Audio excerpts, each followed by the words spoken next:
if you look at the state of things today and when the last Evil Bong film was made, there's a correlation there. I'm just saying, Full Moon, you're dropping the ball here. You've got to keep society going, and you got to make another at least to Evil Bong X. Come on. Is this stemming from the fact that Full Moon's been putting up full movies now on YouTube? Oh, have they? Oh, they're doing it now? Are wow. they doing yeah, it too? they started doing it. Oh, nice. Man. You got a little bit of lag yet, Joe, but we'll be all right. So we are live. I don't know what it is. I logged back in. It's okay. We'll blame Microsoft. So, and here we are. It is February. It is Wickedly Wild month. So we are looking at films that have ladies who are being criminal and doing criminal activities. And tonight we've got one that we set the Wayback Machine to 1954 for Girl Gang. Yes, Girl Gang. So thank you for popping the top on your favorite drink, coming down the stairs and visiting with us and hanging with us as we talk about this PSA movie. And I have a wonderful group here who have been educated now in the evils of drugs and other criminal activities, and they've joined us tonight to talk about what they've learned from Girl Gang. First off, he's back with us. It is none other than the man, the myth, the legend himself, Mr. Joe Randazzo. Hello, Joe. Hey. So glad you could be here tonight. And my right-hand man, who is always coming back for more, though I know sometimes questions what he's doing here. It is none other than Mr. Ian Simmons. Hey, Ian. Hey. There's something about this week. This is the second movie I've watched in the last 2 days that is exactly 1 hour and 1 minute long. And the other movie was purposely out of focus. So, I don't know what's happening, but wow, fucking wish this one was. Well, it could be if you see it through all the haze of all the Mary Jane that's being smoked on screen. It's pretty out of focus. The Mary, you can't forget do that Mary Jane. Let me tell you. Hey, Ian, tonight, why don't you give us a synopsis of Girl Gang? Well, it's about a gang of girls, and they're bad girls. Are they? I feel like these are the same kind of like high schoolers that we saw in Switchblade Sisters last week, where they're very clearly like 23 years old, but they're in school, or they're not in school. Are you talking to like 30?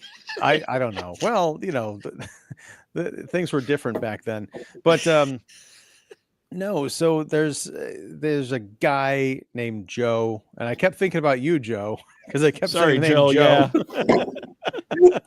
He's a regular guy. He's just a regular Joe. And they keep telling him, Joe, you're a regular guy. Like, that's a compliment.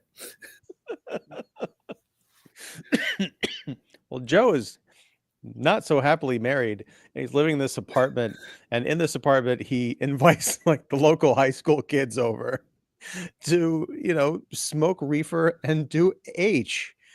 Just on the couch in the next room, and there's a doctor named Doc who comes over and administers things and helps them out. And there's June, I think is her name, the main bad girl. Yeah. She and Joe have something really special between them, and it's a needle. But June is part of this gang of girls that hangs out, and she goes and recruits these other high school kids, and they happen to be rich, and one of the girls wants to be initiated into the gang, and so she kind of is, and at the end they decide to knock over a gas station, and things go horribly wrong, and the cops get involved, and I'm sure we'll get all into it, but it's an hour-long movie. It is very much a public service announcement, but it's shocking because it's not just, hey, kids, don't do drugs. I mean, they do have that ridiculous thing of like a kid apparently overdosing almost to the point of death by smoking marijuana. But also, they have this complete like how to shoot heroin. I mean, I thought Train Spotting was on the edge. This is This is 1954, and it's like a step by step with like close ups and stuff, and talking about etiquette and what to do if things go south. It's amazing. Plus the sexual content is pretty wild too. The one girl wants to be initiated into the gang. The one of the other chicks says, well, in order to get into the gang, you have to sleep with 5 of the boys. I'm like, what? Yeah. 1954. Again, it just goes to prove that I know nothing about history. All the history I got was from like Leave It to Beaver. That's why I know about the 50s. So apparently it was a wild time. That's my synopsis. That's where Eddie Haskell was going when he wasn't at the Cleavers. He was going to play piano at the underground club. Dude, So, I almost fast forwarded that scene because I'm like, they are just playing piano badly for 5 minutes. There's nothing else going on. And it's just a static shot. It's just a static shot of this guy playing piano while 50s teenagers it's dance in and out of frame. It was funny. I was watching it because, yeah, folks, at one point, our girl gang who are with Joe, Joe gets these girls in, he gets them hooked, and we'll get into that in a minute. He's actually got a pretty good racket going on, but we'll jump around this film because it's crazy. But at one point there is this club, and I put it in quotes, this club, underground club where they go to smoke reefer. That's where their gang is. It's the only time I think they're ever actually mentioned as a gang.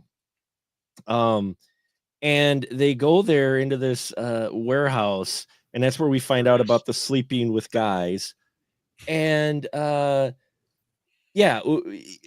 one point they decide to all light up some reefer, and the guy's playing the piano, and I'm like, wow. And I'm watching, and he's still playing, and they're tapping their foot, and they're kind of swaying, and I'm like, okay, and he's still playing, and we're still on the one shot. We don't really cut away. We occasionally cut to like a person, but they're not really doing much. And then we'll cut back to the static shot, and he's still playing the piano, and he's still playing. I'm like, okay. And then I just happened to look at like, are we at the halfway point? And sure as shit, I looked at the runtime, and I looked at where this piano scene is. This piano scene is directly at the halfway point of this film. Is where this piano scene is at. And it goes for like 2.5, 3 minutes. And then it was like someone realized, oh, wait, we're supposed to be doing a club scene. We probably should be dancing now. So as 2 people get up and dance, and suddenly everybody's like, oh shit, we're supposed to be dancing in this scene. And suddenly everybody starts dancing in the scene to where they're running into each other. And I'm like, what is this? And intersperse that with the love room that they have at this place, which is a wonderfully set up room. I mean, these folks got their act together because they go into this room which says personal business closed, and there's a light above the room, so someone is occupied in the love room where the initiation for the ladies is taking place. So you got to wait your turn. And I'm like, well, that's pretty well organized for a bunch of beatnik reefer kids. But at no point did I see anyone going in to change the sheets. So you're assuming there were sheets. Didn't you see the rest of the group sitting and laying on mattresses? I imagined or hoped that there were sheets, but the mattress thing doesn't make it any better. Just imagine the mattress from the beginning of Hellraiser 2, except that's not blood. No. what was great about that too, when they were doing the montages, the cuts to the different couples as they paired up, at no point do they give you some like frame of reference of where these people are in the warehouse. We just cut to like this couple on this mattress, this couple on this mattress, and you never really know where anybody is in this warehouse at all. And it's crazy. It is very much like the hangout place in Switchblade Sisters last week. There's this kind of like weird community rec center. There are no adults around. It's just all these teenagers. Yeah, intimate relations. That's the phrase I was looking for. That's Yes. what the girl has to do in order to get initiated. In intimate relations with 5 guys in the gang. Intimate, as she emphasizes with the girl. And unfortunately, Joe's having a little bit of technical issues, but I think he's with us now. You Yes. here with us? I keep like losing you guys for like minutes at a time. So like I'm hearing Sorry. little bits here and there. A minute ago it said my Wi-Fi was weak. Now it's coming up as strong at least. I don't know what's going on. Maybe I blame the people in your building. So so are they selling reefer and heroin to kids? so Is that what's going on? I am just a regular guy after all. you're just a But, regular guy. I caught little bits of what you guys were saying, so I'm going to try to respond. Yeah, we were just as best I basically can. we just jumped ahead. We just jumped ahead halfway through the film to talk about this wild I just warehouse. Oh, he's still chatter that dropping. sounds robotic right now. Like I don't hear Oh, what you guys no. are. I can't make out anything. Oh, Let me you know what? I'm going to reboot. reboot my laptop and fully and come back. Yep, sounds good. We'll wait for you, Joe. But you know, and it's funny because of how random this warehouse scene is, though, in the middle, because there's like no real buildup. They mentioned something at the beginning of the movie, like, "Hey, or we're going to such and such," but Yeah, it's the Cellar Gang, I think, or the Cellar Club is what the it is. Cellar Yes, Club. Cellar Club. Yeah. Yeah. So it's weird because the beginning, it's these 4 girls like kind of rolling this one guy. They beat him up on the side of the road and they steal his car, and so you feel like, okay, and then they gotta go back to Joe's apartment, which is not the MTV movie about cockroaches in the 90s. There probably are cockroaches in Joe's apartment. Yeah, but they're all stoned, so it doesn't They're all matter. But it's the movie kind of keeps teasing you as like, oh, it's going to be about these 4 girls, or no, it's going to be about the guy who runs the hideout, or no, it's going to be about the Cellar Club. But it ends up mostly being about that little room in the apartment where the people go to get stoned, because all the important conversations happen there. That's where they bring Wanda, the rich girl, after she gets shot during the I couldn't believe it when Doc is doing surgery on the kitchen table and they've got the open gaping bullet wound. He's like going in. It's so bloody and graphic. Again, I didn't think that they were allowed to show this stuff in 1954. They weren't really. I mean, that's the whole thing, is that they weren't really allowed. This is one of those, and I think they get away with the exploitation angle of it by making it a PSA. Mm-hmm. I think that's how they get around showing all this salacious stuff going on, because you're right. I love how this film opens, actually, because I'm like, it opens. I'm like, this has a solid opening with our ladies and the guy in the car, and how they roll him over, and they steal $200 from him. And in true fashion, here at the spoiler room, we do our conversion. So $200 in 1954 in today's world, that's about $2,300. Wow. Take. Yeah. What? It'll be funny if it's what? Oh, Joe's freezing again. Oh no. Sorry, guys. I even rebooted. I don't know what's going on tonight. Oh, it's okay, man. It's we'll blame, like I said, we'll blame someone eating up all the Wi-Fi in your building. There. I'm literally the only one here. Oh. Well, that $2,300 what would have been funny is if that guy who got rolled in the beginning was actually on his way to spend that $2,300 or $200 at Joe's to buy Smack. But what's I don't know if you guys noticed this, and this is why I mean, this film is not good. This film. What are you talking about? This film's amazing. Okay, this film is amazing in the way Orgy of the Dead is amazing, and pretty much anything else created by like Ed Wood is amazing. And there's reasons for that. We will get into it. Yeah, there's a reason for that. There's a reason for that. But what I loved, I don't know if you guys caught it, and this just endeared me to this film completely. So they roll over the guy, they knock him out, he's on the ground. So the girls want to steal his car. But I don't know where they got the car for the movie, but the driver's the driver's side door doesn't open from the outside. They have to reach inside to open the driver's side door. And what, so you're like, okay, it's just that one, maybe a flub. No, every shot with that camera afterwards, they're opening the passenger side door to let everybody out. No one's going through the driver's side door because I think that driver's side door was broke.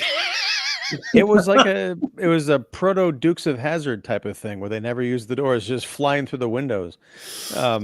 Yeah. Now, I don't know. Maybe you guys had that same experience, but I rented this, or it was free on Amazon Prime.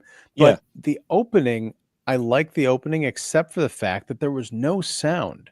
Like I heard the sounds of the car doors opening pretty much, but I was like, maybe the girls just aren't talking to each other, but there was no sound. Like when they pull up to Joe's apartment after they steal the car, you hear a little bit of the car, and then they get out, and once they get into the apartment, the dialogue is fine, but it's almost like a silent movie the first 3 minutes of this thing. Yeah, there was no ambient sound. It seems whoever was the sound recordist didn't do any ambient sound to put behind anything.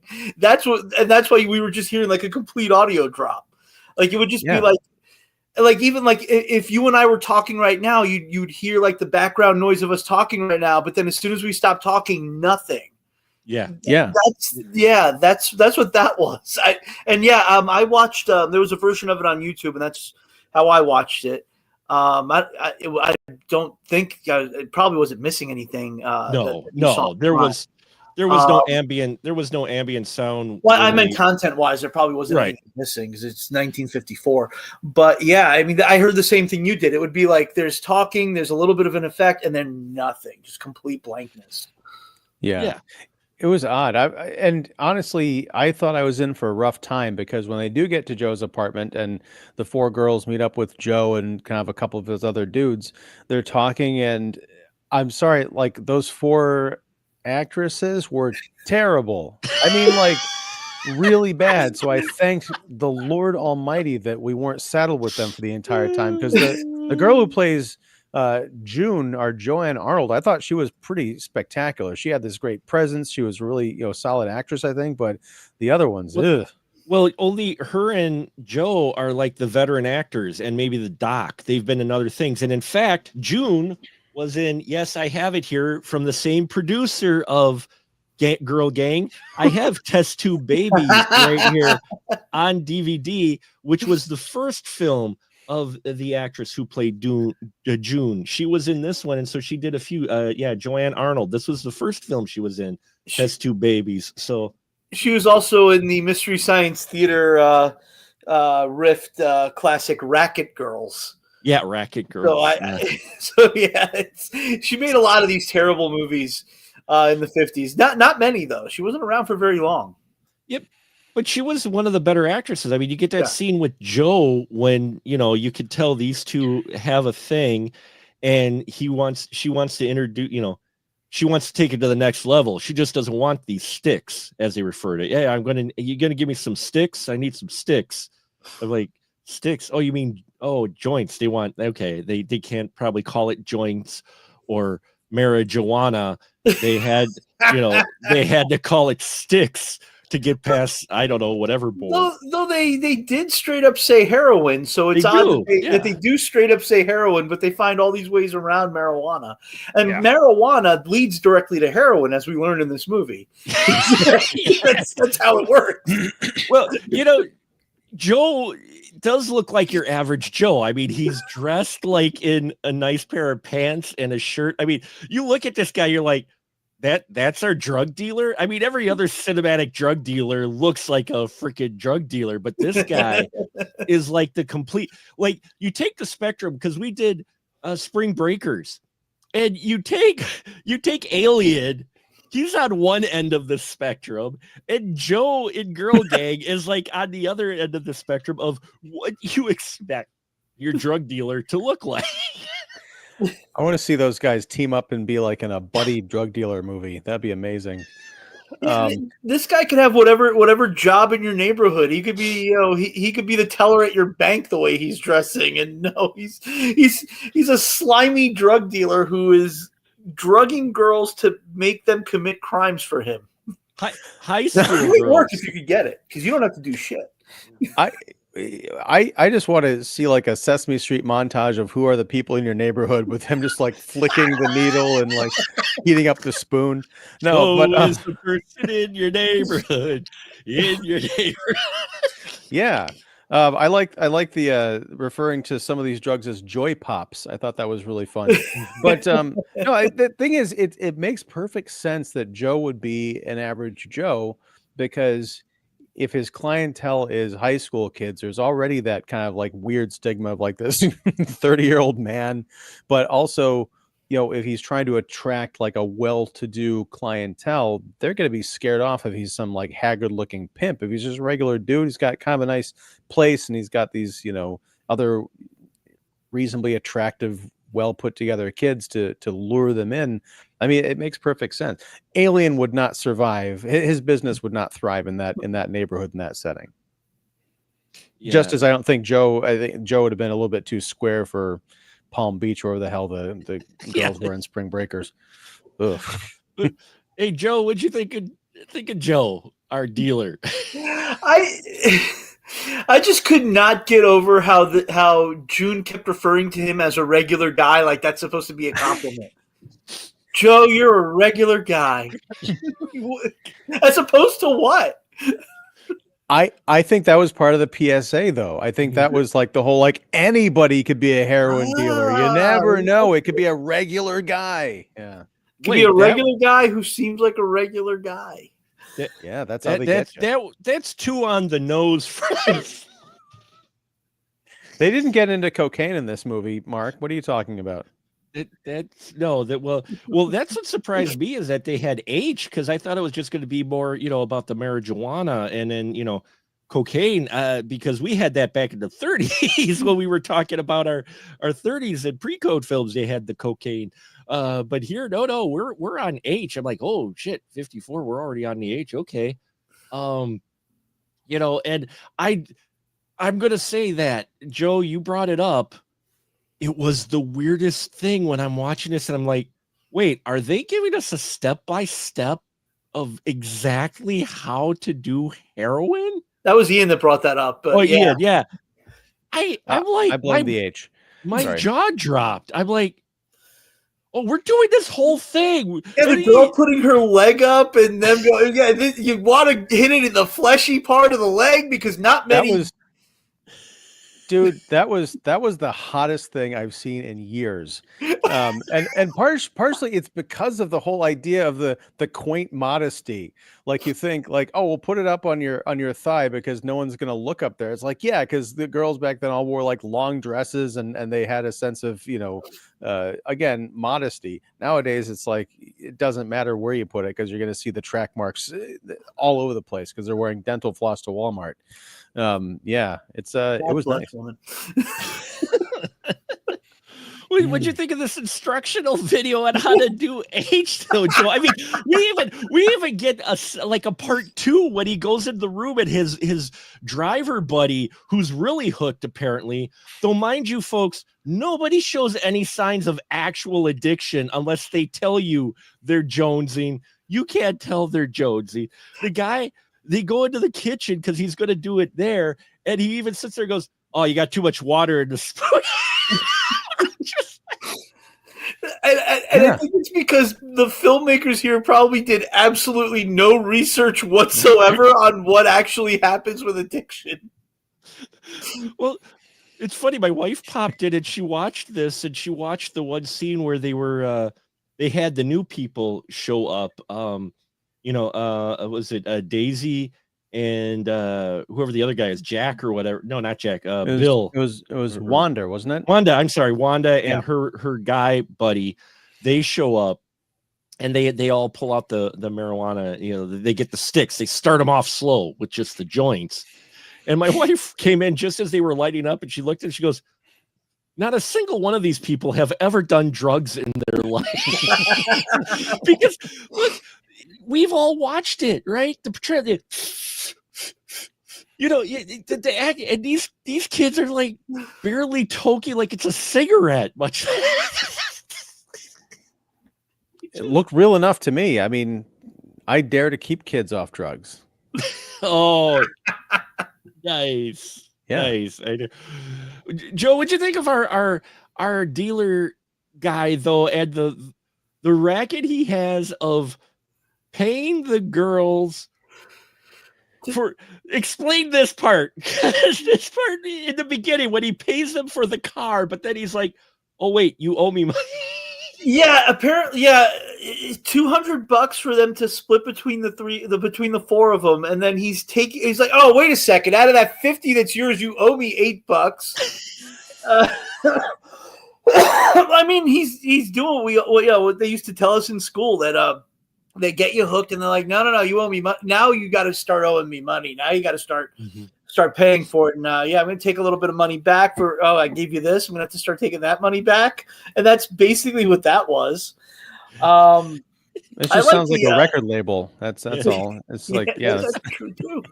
I like the racket of sending the girl to seduce the guy, make him pay for sex. Then when she's stealing from his safe that he left open. Well, she's telling him she loves him. Yeah. Tell him, I love you. I really love you. I just really need $50 for this, or $80. Was it $80? Well, it was 80 altogether. She needed 50. Yeah. She already borrowed 30, and she's been doing this $6 a day, it seems like. So this has been over the course of like a week, So yeah, he leaves his safe open after she's leaving. He catches her stealing his money, and she tells him, if you do anything, I'll cry rape. And then Joe and the doc come in a couple minutes later, and they're like, yeah, we know what you did. Now we're going to extort you. It's another racket that he's got.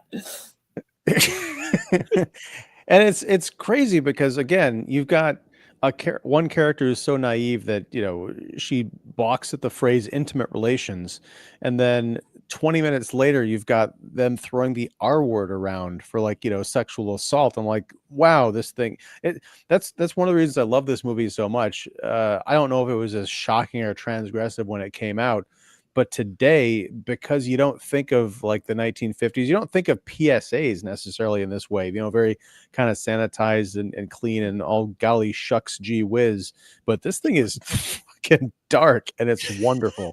Well, that's what's funny is the way this thing is structured is the first half is setting it up, showing the appeal of the drug, how he pulls these people in, including no, not that one, sorry, this one. The harp. The weird dream harp music that keeps popping up whenever anybody smokes weed. I forgot about it. It is so strange. It totally worked for me. Yeah, I've never done marijuana or heroin, but I imagine if it's like that, I mean, again, this is more of a PSA, more of an advertisement for that kind of experience. So I want to hear harps. But we hear harps and we see that. Then we get Static Dance for a while, and the Love Room, and it's funny because I haven't seen this before till I watched it today. And I knew where it was going to go because I'm like, okay, we've seen the appeal, how people get pulled in. We've got the club of what their actions have led them to, starting to. And then it just takes this really dark as fuck turn after that to where the girls go out and they go knock over a gas station, and it just, I'm like, wow, here we go. You've got that. You've got a guy who apparently stole some stuff from Joe and OD'd. You can, I mean, it suddenly just goes this dark angle after that dance, and it just goes further from there. And I'm like, yep, I saw that. I saw that coming. Mark, I just want to pull over and say I think that you've come up with a great name for a band called Static Dance in the Love Room. I would buy that record. But no, you're right. I mean, there's almost this weird Coen Brothers kind of thing going on with that gas station heist, because the gas station attendant gets shot, and when he's falling down on the ground, he's like shooting at the other people trying to take them out, and he gets one of the kids in the back, and it's like, it's so desperate. It was like watching No Country for Old Men or something like that. It was wild. Well, and you could tell there wasn't a huge amount of thought put into the script, though, because at one point Joe has some new folks over. I think it was who was it? Wanda and her man, and gives them the joint. They say, "Oh, we've got plenty of money." They pay him, and then they're like, "Well, not sure." He's like, "Oh, don't worry, the first ones are on the house." And I'm like, you just took their money. How is it?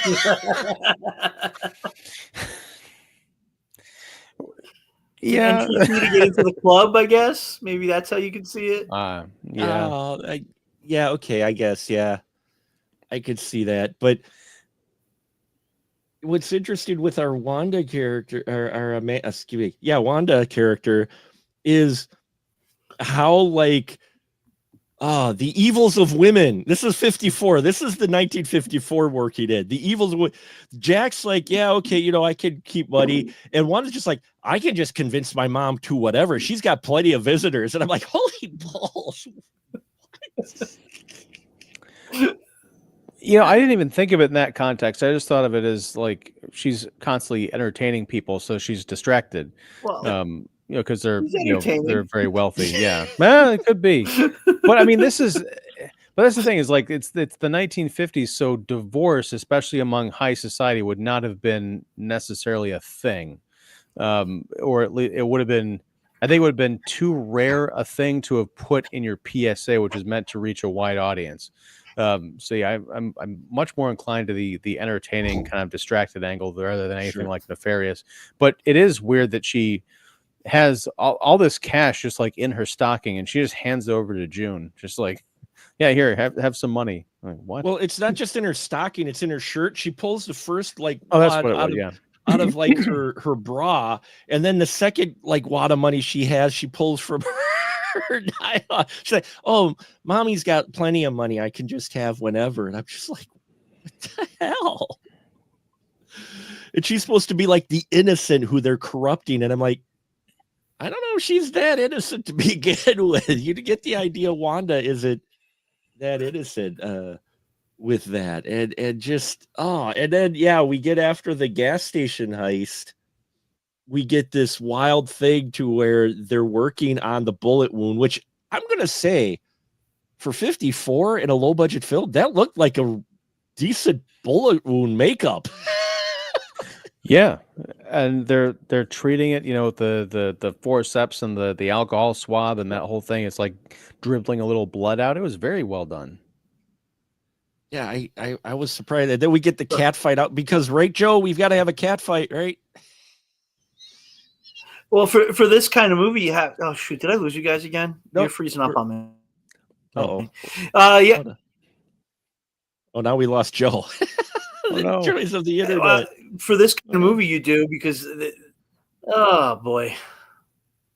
Okay, now we got you. Go ahead. I think. Oh, see, I spoke too soon. I don't know if he has us. He may not have us anymore. Poor Joe. I think Joe's internet got hooked on the reefer, and that's his Joe's internet is hooked on it's hooked on the sticks. What it is? It's a different kind of high speed internet. High speed internet, nice. But yeah, no, the bullet wound was great. But what was hilarious about that scene is then the doctor negotiating with Joe, going, "Yeah, I don't think I'm going to work on her because I've got some morals." And you're like, "Wait, what?" This doctor is crazy because doesn't it the transition isn't that well done, but doesn't he steal a ring off of Wanda? Is that like out of her coat or something? Yeah. When Yeah. he asks, when they have to take her top off in order to work on the wound, he has her hand and he notices the ring on her finger, and when no one's looking, he slides that ring off while he's going to work on her bullet wound. While on the table, he steals from her, but he makes sure no one sees her. And yet he was claiming to be the moral high ground and saying, "Hey, I don't want to work on her because you guys are criminals." I'm like, dude, you've been back and forth constantly, Doc. And then, he finally, Joe's like, "Oh, whatever, well, work on her." He's like, "Oh, okay." And yeah, and then the cops ended up there because of the killing they do at the gas station, and it just goes into this chaotic thing further. Yeah, the car's out front. They open the door and there's like blood on the back seat and on the floor, kind of like leading out of the car. Again, it's very. I was constantly surprised by how gruesome this movie was. Dare I say, ahead of its time. But yeah, the cat fight was great because Joe is, I think I mentioned, he's married and he and his wife don't get along that well, but their relationship works, whatever it is. But June wants to go in and see Wanda in the kitchen, and Joe's wife is like, "No, you got to stay out here." And then eventually they just end up like fighting each other on the floor, even to the point where the cops, when they bust in, they have to break up this cat fight, and then they go into the kitchen, and then there's like a dying girl on the kitchen table and two gangsters like standing over. It's nuts. Well, Wanda's dead. And where they got the tip off, even with the killing, is before that, we find out that not Jack, the kid didn't die who OD'd. We thought he died. Yeah. But he didn't actually die. He had a weak heart, and they were going to interrogate him. We don't get an interrogation scene, but you kind of assume that's where that's going to go. And that's when the cops show up. But it's interesting to see who actually pays the ultimate price in this morality tale, because when the cops show up, nobody pulls a gun out on the cops or what. They all arrest everyone. The doctor runs. He's the only one out of our entire gang that actually gets killed by the cops, and all he was doing was running away. And I'm like, whatever happened to stop or I'll shoot? They don't do that even. Well, I mean, yeah, it is strange. It's a very odd ending. I think the ending is just for the morality play of it, because as far as a police procedural, it doesn't make any sense, because you're right. They don't read him his rights. They don't say stop or my mom will shoot. They just chase him across the train tracks, and he gets a really good lead on these cops. And so at one point they stop and they just like start shooting at him, and they get him from really far away. And then we cut to Doc collapsing onto the ground, right? Right. But the thing is, right as he collapses, the other two cops run right into frame as if they were only like 10 feet away from him. And they were kind of far. They were very far away. And so I think that's why they felt they had to stop and shoot him. Otherwise he was going to escape. But then like the second he collapses on the ground in the dirt, they're like right on him. Like, what was that all about? They could have just said, "Hey, buddy, stop running." So that's what's interesting with this story about this cautionary tale about drugs, is at the end of the film, we have Wanda, who's the new girl who was brought in, ending up dying. We have the young man who was brought in with her nearly dying because of an OD. And we have the doctor who has been passive in this, basically, or just kind of going along with it to get alcohol and maybe some drugs and maybe a little action. He ends up dying, but our principal folks who have been career like drugs and pulled into the sex work and they all live. I'm like, that is an interesting choice that the people who have corrupted the other folks actually don't die in this. They get arrested. Well, I mean, I think Joe's going away for a very long time Oh yeah. because Oh, a yeah. girl OD'd in his kitchen. Yeah. Plus, there's probably testimony all over the place. June's going to turn state's evidence against him. Well, I mean, she's also, I guess we're led to believe these kids are minors because they're all in high school. Supposedly. So, right. So the worst that's probably going to happen is they go to juvie. I just thought of something. Wouldn't it be great if June went to juvie and just like kind of stayed there and eventually started working there? And she ended up in the employ of Mom. She's one of the two guards from Switchblade Sisters. So that's like 20 years later. Yeah. Oh my Lord. I think you've just combined this universe. Yeah. And Yeah. then that ends up being the grandma of oh, that's the grandma of one of the daughters girls in Spring Breakers. That they're always like narrating to, like, oh, I'm having the best time here. Oh, Grandma, I'm having the best time here. Grandma is the warden from Switchblade Sisters. What's the What this is? Okay, no, look, what you've got Girl Gang 2, Switchblade Sisters, Girl Gang 3, Spring Breakers. Breakers. It all works. It kind of works, actually. That's what's scary. And that way you can have the connection between Joe and Girl Gang and like Alien is the modern day. Wow. And you watch this and you mentioned the acting in here, the acting by the others. There's a reason why this is their only acting credit by the majority of this cast. The young cast, they probably were able to grab some young folks. Hey, you want to be in a movie? We'll give you whatever, for a couple of days shoot. There's not very much production value as far as any, costumes. And yeah, folks, when you say heroin, like today, when you see the modern heroin, you see an up close of the black tar or whatnot. You don't have that here. You just kind of got this water in a spoon and they put some powder in there and supposedly use the hypodermic needle. But again, like, not that I'm ever going to do it, but if I was ever curious, now I know exactly how. You don't even need YouTube. Yeah, now you don't even need YouTube. And we're just going to mention, unfortunately, Joe, with his tech issues, he's just going to sit out. So you're with us in spirit, Joe. Thank you so much for being able to be here for as much as you can.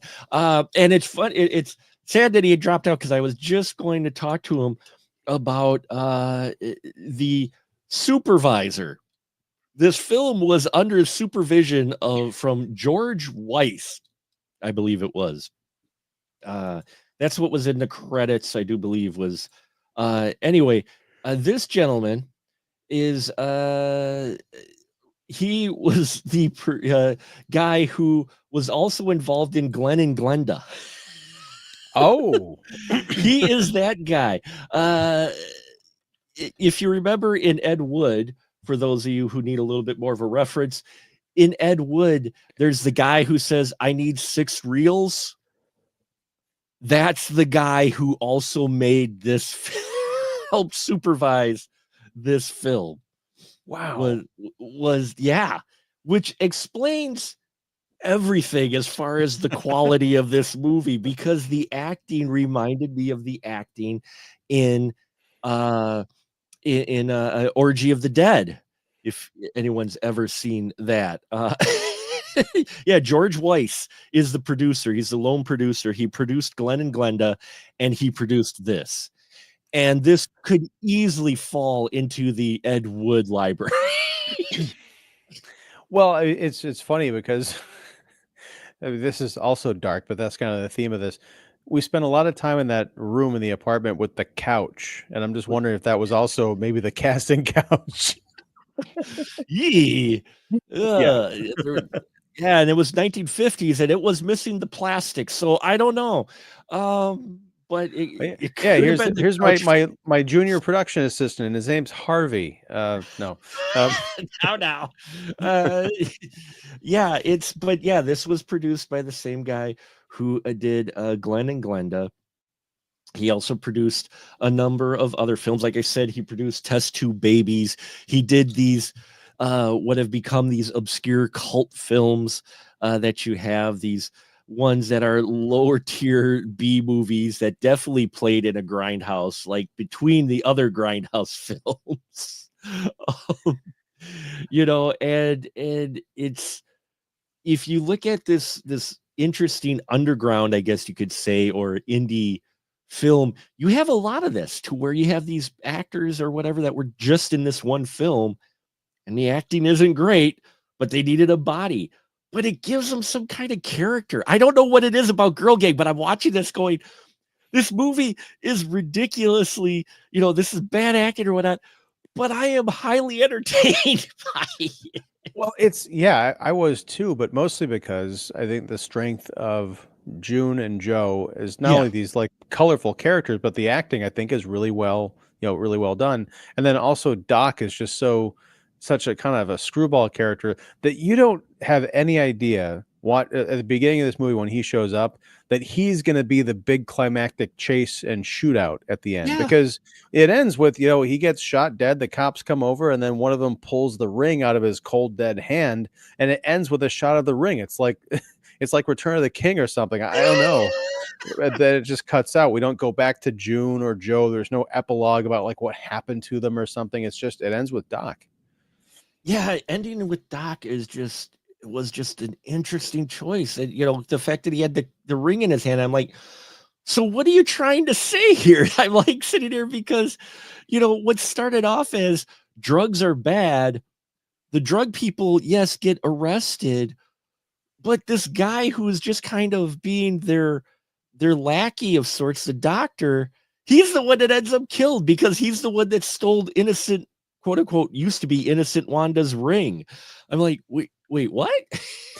Well, there's a line that his I think this is what kind of is the catalyst for the cat fight.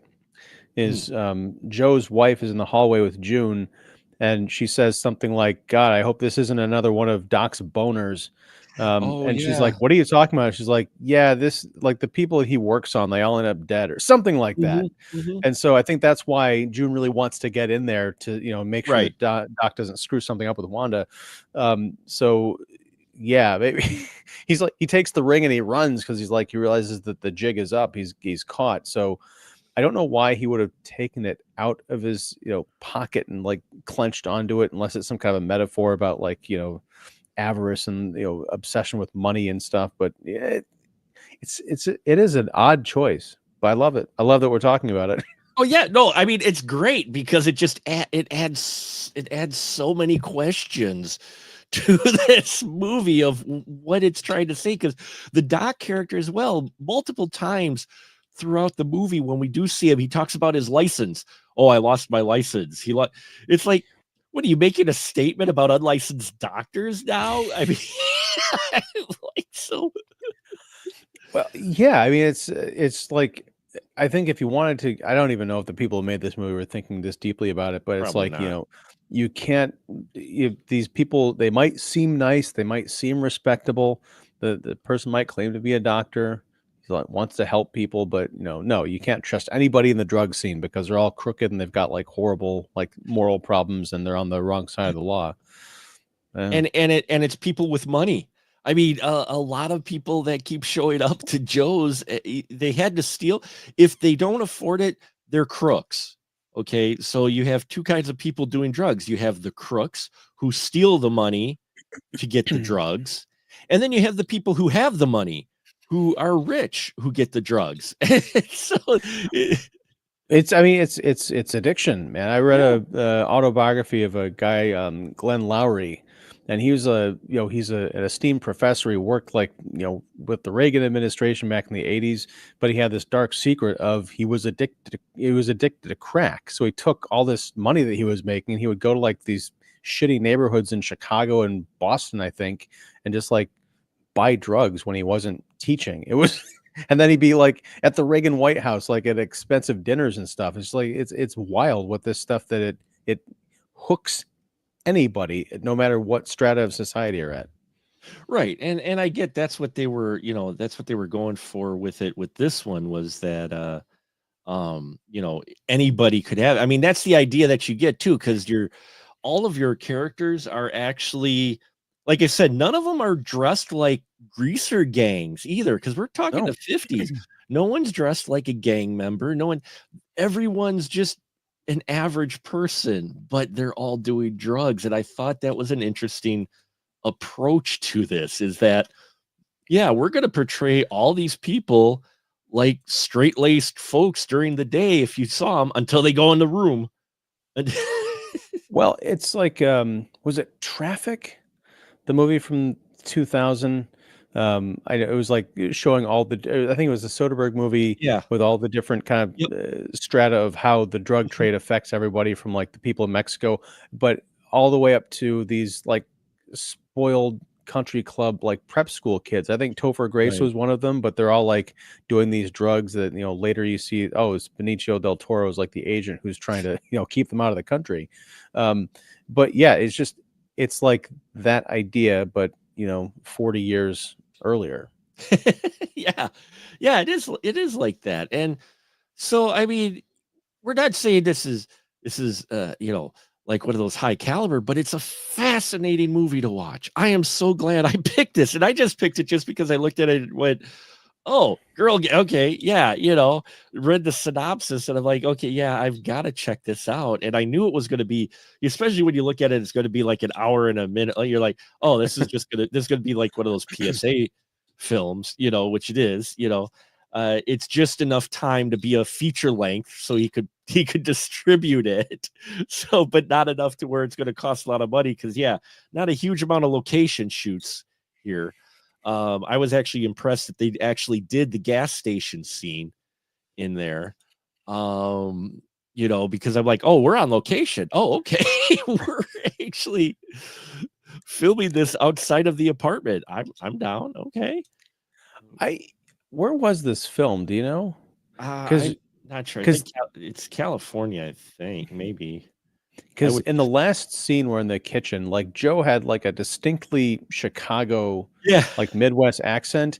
And in the exterior shots of the apartment, like there are buildings around here that look kind of like that. So I'm wondering, this isn't a Chicago movie. It does feel like California or something. But there's also something oddly kind of Midwestern, city about it. And with the country road, the way the country road was, it could very well be Midwest, almost in a way, to the urban area, until they get to like that shot with the gas station. And even then, it may be Midwest, it may be Chicago, with the accents that they have. It was filmed in Anywhere, USA, because that's where drugs can be found, anywhere in the USA. That's right. Well, no, it just says it was shot in the United States. Go figure. Not a whole lot of notes on this film. What? You're kidding me.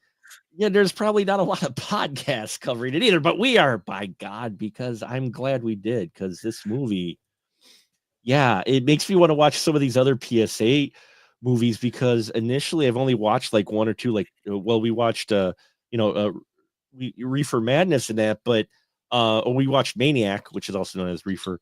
And that one was interesting. And then I'm like, I want to watch these other ones that I have in this vintage madness collection, like She Should Have Said No, Damaged Lives, and Sex Madness, along with Test Tube Baby, because for as odd and as obscure as these films are, there's a weird, interesting structure to them.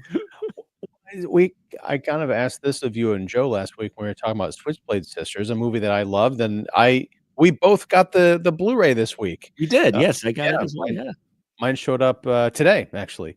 But I asked you guys, I'm like, are all these kind of like girls in trouble exploitation movies from the 70s, are they all this good?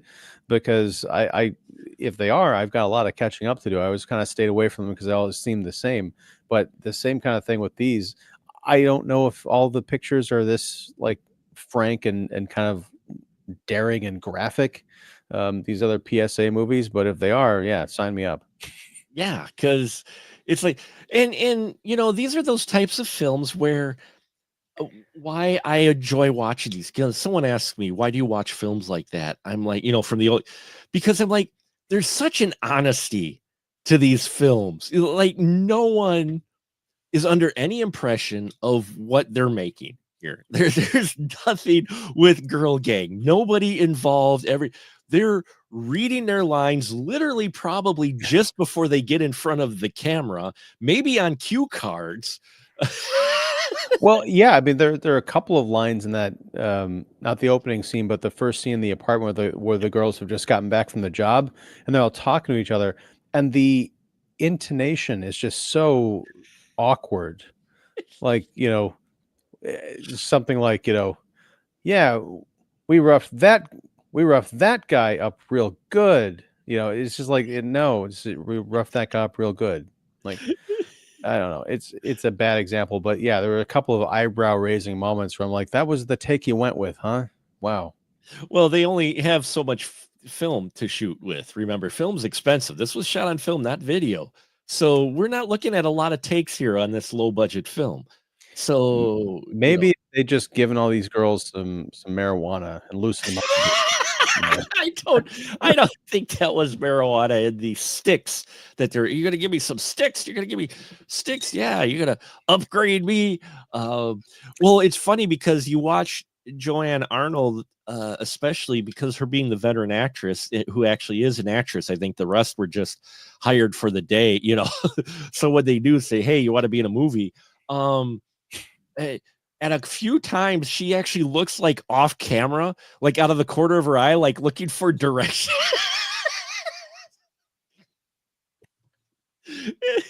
or just the exit door. She's like, really? We're making this, huh?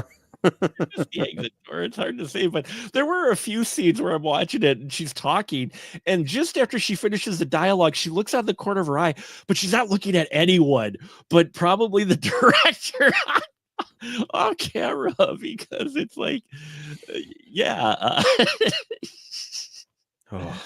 So we'll wrap it up here. Girl Gang, I'm glad I put this on the list. I'm glad I got to watch it, because I put it on there on the fluke, because I'm like, okay, there was a choice between this and one other one. I forgot what it was, but I looked at this going, I just, sure, okay, let's do this.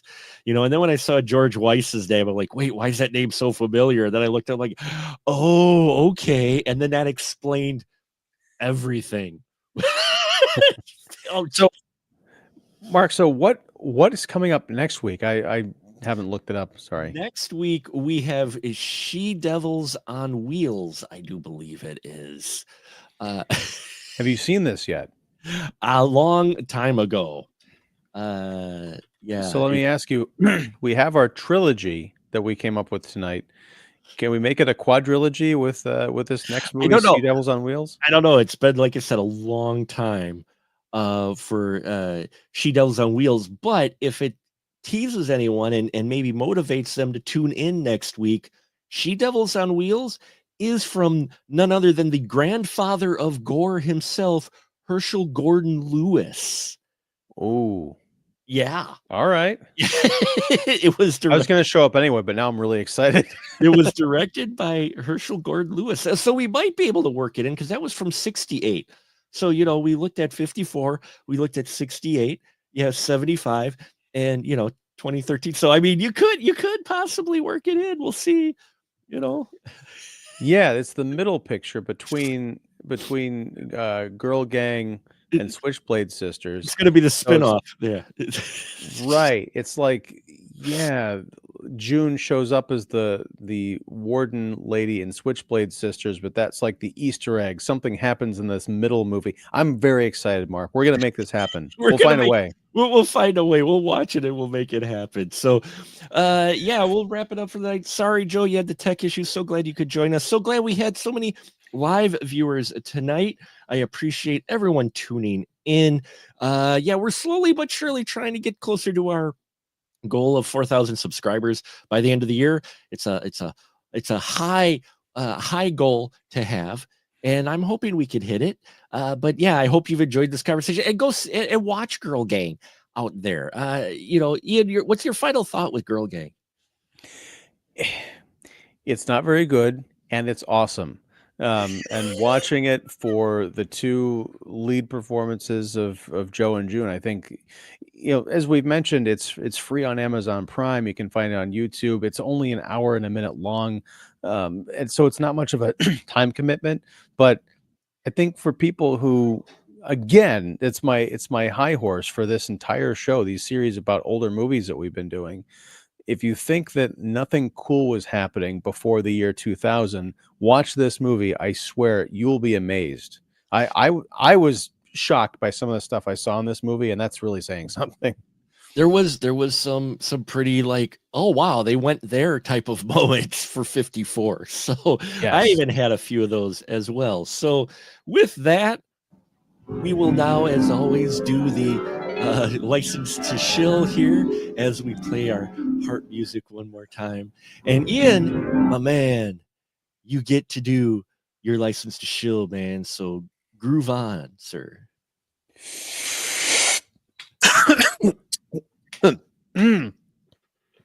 Well, Mark, so here's how it is. I'm Ian Simmons of Kicking the Seat, and you can find me at kickseat.com and also on TubeU. And I'm here every week talking about stuff, I think movies or something with you. And tomorrow night, I'm going to be talking, I think, again with you and some other cats about this Captain America 4 or something. So that's at 8 p.m. on Kicking the Seat YouTube stuff. So thanks, man. Right on, man. Right on. And if you want to watch something else, check out specialmarkproductions.com for all your movie man needs. You got it. Right on. Right on. Yeah. And this week we do have an interview that's going to drop again. Last week we interviewed Adam Steigert, and we talked about his film that is in post-production. And then we are going to talk to Nathan Shepka, I believe I have their name right. Yep. About his new film called A Baby in a Basket. Baby in the Basket. It is a film that is from Ireland, and it's set during World War II, and it is about an Irish monastery that happens to get a baby delivered on their doorstep. But some odd going ons with the nuns at this nunnery, and some of them think this baby may be the child of Satan, or that nun could be crazy. You're not quite sure, but odd things happen around the nunnery of strange things happening that could lead to this theory being correct. So I'm talking to Nathan about that tomorrow. So that's going to be exciting. Look to that dropping later this week. Please check out Ian's stuff. Joe's at here, but he is on the Literary License podcast, which is kind of on hiatus, but there's still plenty of wonderful episodes. You can catch him on that podcast where he is a co-host and such. And yeah, thank you so much for tuning in. And next week we ride out with She Devils on Wheels. So until then, folks, we're just going to say a